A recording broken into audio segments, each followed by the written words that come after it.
everybody, I'm Mango Thunderslice, and I am back from vacation. Hope you all had a good time.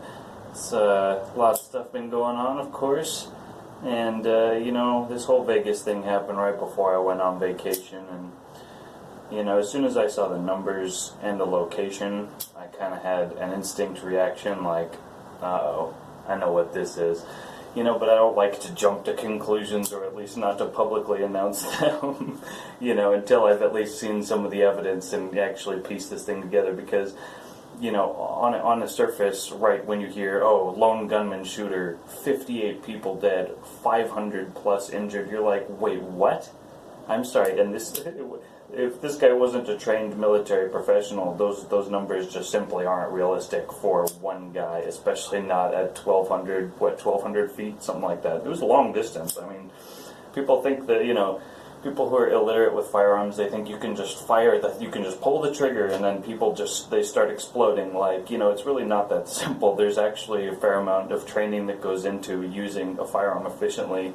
And also using it at long distances, and using it automatic, and it requires a lot of movement to fire that many rounds. I mean, if we're talking about 50 dead and 500 injured, so that's like 600 people. I mean, it's not like all of the bullets fired reach their targets. We're talking about thousands of rounds fired, if this story is supposed to be plausible at all, which of course, it's really not when you break it down. I mean, that's the other thing. You have to believe, if you do believe this mainstream story, that not only can, a radicalized Muslim, go and do these things, not only can some, sexually deprived, white kid who, post some crazy video to the internet or whatever, not only some marginalized group, but just some guy who has no religious inclination, no political inclination, who is not economically, frustrated. He's obviously had money at a whole bunch of properties, right? So somebody with no inclination whatsoever can just all of a sudden explode and plan this whole calculated move. It makes no sense at all. I mean, and to the people who believe that, that's absolutely terrifying. That implies that you have to be afraid of literally every person who you meet, and to always be afraid of any public gathering, no matter what the circumstance. And that's not good. It's in this case, again, it's more psychologically healthy to be a conspiracy theorist and to say, no, I don't think that that's what's going on here. And again, it is easy to be a so-called conspiracy theorist, because, as usual with these events, the eyewitness testimony and the actual recordings on the ground and the analysis of the video and the audio, I mean, they all back up, the claim that there were multiple shooters. I mean, just like back in the aftermath of Dallas in 1963 when Kennedy was shot, 60% of Americans were like, yeah, no, there had to have been multiple shooters. It's only afterward that the programming kicks in and it, ostracizes people for not believing in this ridiculous story.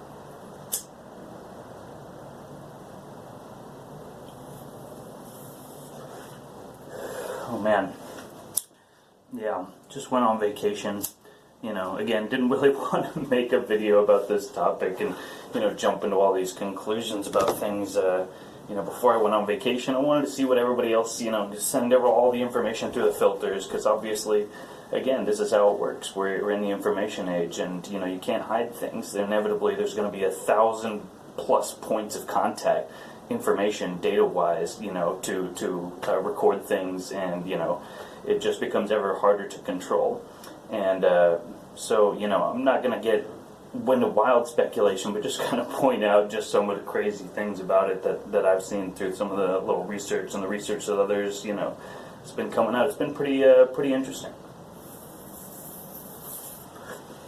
But even when I saw that it was right in front of the Luxor, right in front of this great Sphinx and this great obelisk, and it was also just a few days before a full moon, right, and Saturn was transiting, Sagittarius, who's the archer, right. Saturn, as I've been covering, is the god of the Old Testament. It's who these occult societies worship, right, is the ancient god of Saturn. And Saturn was making its transit across Sagittarius, who's the archer, right? So the god that they're so going into the occult analysis just right from the get-go. I mean, if these are ritual sacrifices, they've been doing them in all these different cities. I mean, if you look at a map of all these mass shootings, it's almost like it's like been a perfectly even distribution across the entire United States, right? And that's not an accident either. It's not like everyone's equally crazy across the entire United States in terms of mass shootings, right? It's been that this has been a deliberate fear campaign. These are all mind-controlled individuals or patsies or straight-up staged events, you know, with the whole crisis actor thing. I don't think that the Vegas event was, you know, a hoax. I think that obviously people got shot here, you know. Who knows, really, though? I mean, but I will say that one of the reasons I didn't want to speak about it was because on vacation I met up with my dad, and he actually lives in Vegas now, and he was 2 blocks away from the Mandalay Bay when it happened.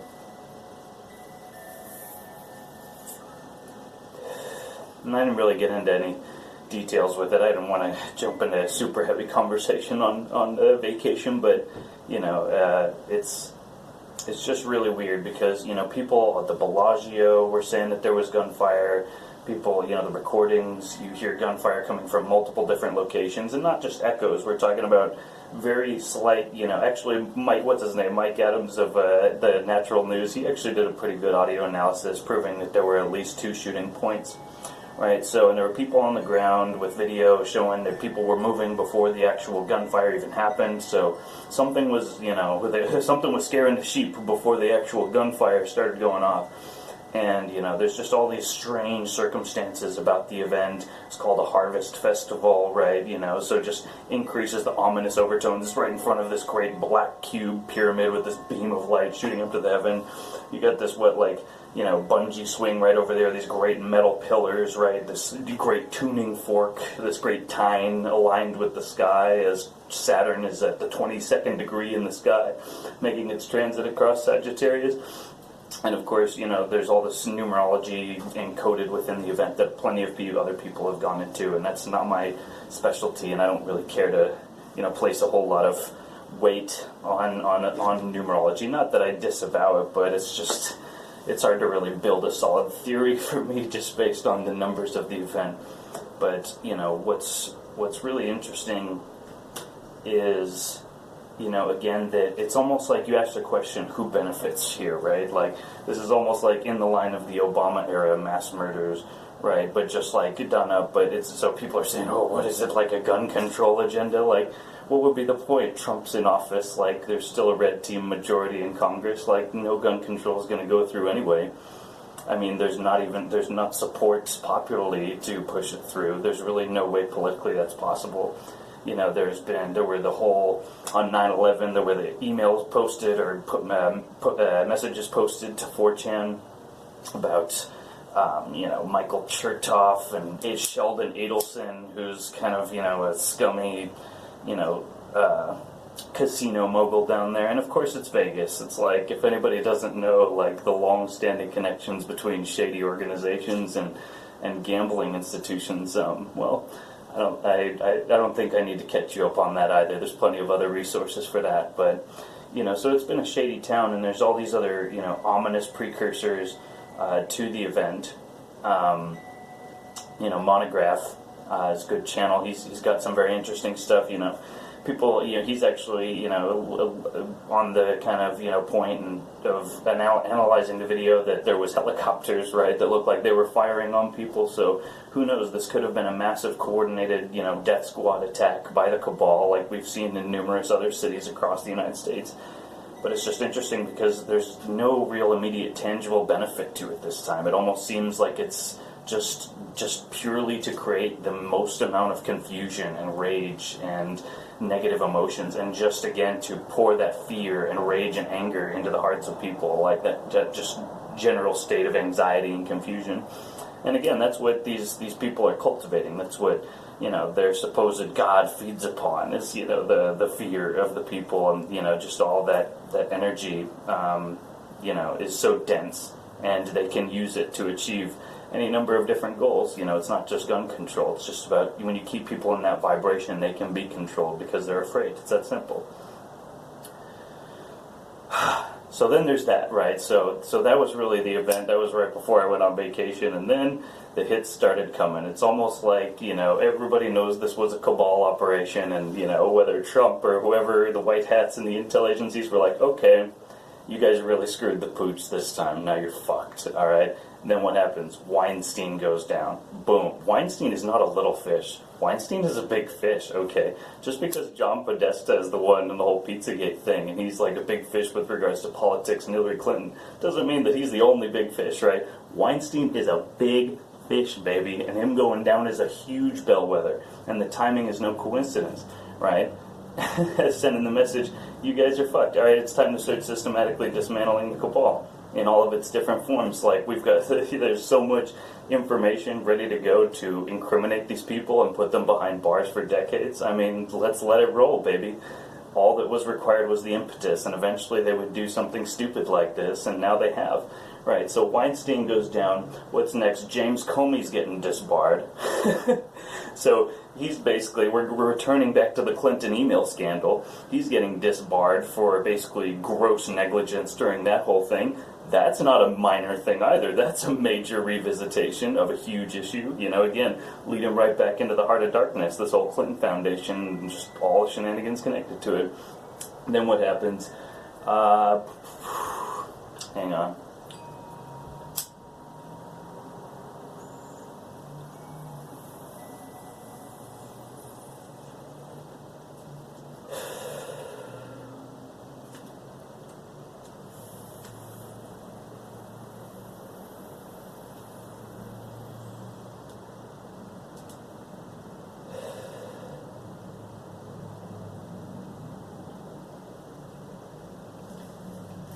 Oh yeah, Trump decides to release the 30,000 plus documents related to the JFK assassination. Oh, isn't that just wonderful timing? Isn't that just perfect? Oh man, this is the other thing. When people want to say, oh, Trump's just part of the Zionist globalist cabal, he's always been a part of this grand Jesuit conspiracy, it's like, there's all these little things that, again, like, this isn't just theater. This is a major thing. These files should have come out, in the 90s, right? I think they were supposed to come out in 2007 or whatever, but they didn't either then. Or maybe they got delayed another 10 years. I think that's what happened. It was by Bush Jr., right? And Bush Jr. comes out the other day, and he's like, Trump is enabling bigotry. You can't make this shit up. It's like, dude, your granddad financed the fucking Nazis. Shut your bitch-ass mouth, George Bitch Jr. Dude, you killed, your administration killed, 500,000 to 1 million Iraqis. What do you want to talk about bigotry for? My God, the irony is so thick you could cut it with a butter knife. That is just so precious. And where does he come from? Out of nowhere? It's like George Bush Jr.? I'm sorry, was cocaine and whiskey not enough for you in your retirement? Did you have to come out and renew your vaunted political commentary and inject that into the blogosphere, as it were? Right? And then, all of a sudden, right, and that was right before, and then Trump tweets, hey, we're going to release the file related to the Kennedy assassination. And, maybe that's the whole timing of it all, is that, that's the calm before the storm. It's not Iran, it's not North Korea, it's the Clinton Foundation, and it's Pizzagate, and it's Pedogate, and it's the takedown of the cabal nationwide, and it's draining the swamp for real this time. There's been all this posturing, right, all this build-up, right, all this preparation, this, horse trading behind the scenes, and now it's like, shit or get off the pot time, guys, right? Like I said a couple months ago, drop the axe, Mr. Trump. We've got him, and the population is ready to accept their inevitable downfall with raucous cheers of applause, right? Like Romans in the streets back in the day, right? If it's going to be bread and circuses, then let's at least have some executions that actually are just. And let's bring these fuckers like Weinstein and all this, disgusting cater of all these little insiders. Like, they've been operating in these systematic, structures of unaccountable power. And now they're making this whole hashtag not me. This is not about toxic masculinity. This is not about rape culture. This is about unaccountable structures of power. And people who are so firmly ensconced within them that they feel no expectation of consequence for any of their actions. They become in a state where none of their actions matter, right? And so it's all about, it becomes de facto hedonism to, the point of straight evil, right? Nothing matters except their pleasure and their domination. And that only comes about in imperial systems, right? In where there's no checks and balances, right? But now the checks are coming, and the balance is about to be achieved, or at least there's bound to be some unbalancing. These whole Santa Rosa fires, that was pretty scary. Who knows what's going on there, right? All the trees in the neighborhood look like they're still green, or at least they've still got green, and all the houses are completely vaporized, like the chimneys and the rock, there's nothing. Like, the cars are melted, right? We haven't seen this kind of shit since 9/11, literally, with materials simply degrading, just ceasing to hold their molecular form and just melting down. Actually, I guess we have seen it there. I guess there's other crazy fires happening in the last couple, year and a half or so, and now basically we see it in Santa Rosa. So that's very interesting. It's almost like they're just basically having these ritual sacrifices as a prelude to something, and that's what makes me a little concerned, because of course we're going into Halloween, or in the Druidic tradition, Samhain, when the physical plane and the world of the world of the living and the world of the dead are at their closest point of the year, right? And so it almost like all of this is kind of foreboding to some sort of operation on their part, major false flag, even bigger than Vegas, or who knows? I mean, who knows? But again, the point is that they can't get away with it. So what's the point? So I think this is this whole pushback, and now they're getting taken down. That's the other thing that I forgot to mention. Uranium One. Oh, beautiful! This is so great. Oh man, like. They were going right back to like the major aspects of the scandals, that like if Hillary's going to go behind bars, if we're going to lock her up, right, it's going to be for these exact things that just came right roaring to the forefront. So I mean, there's dark times right now, guys. There's crazy shit happening, but again, this is energy coming into the system. They can do their little ritual sacrifices if they want to extend their hand, but every time they extend their hand, they're going to get fingers chopped off, if not the whole frickin' arm. Okay, so again, there's sadness and there's suffering in the world, but the beauty is that you've got to admit it's getting better. It's getting better all the time, right? And this is beautiful. We're witnessing the takedown of the Cabal, and the more that they push, the more that they're going to get pushed right into the infinite abyss. This is Sparta style, right? This is America, baby. And so that's basically my update. I hope you guys had a great couple weeks. Crazy times, but again, wholeness and balance, and just remember you're the creator of your universe, right? Nothing happens unless you directly contract with it in your life. So just remember that you're a sovereign master of everything that's going on within your life, and I'm sure that it'll work out for you, just like it all works out for all of us in the end. So cheers, brothers. I'll see you next time. Much love.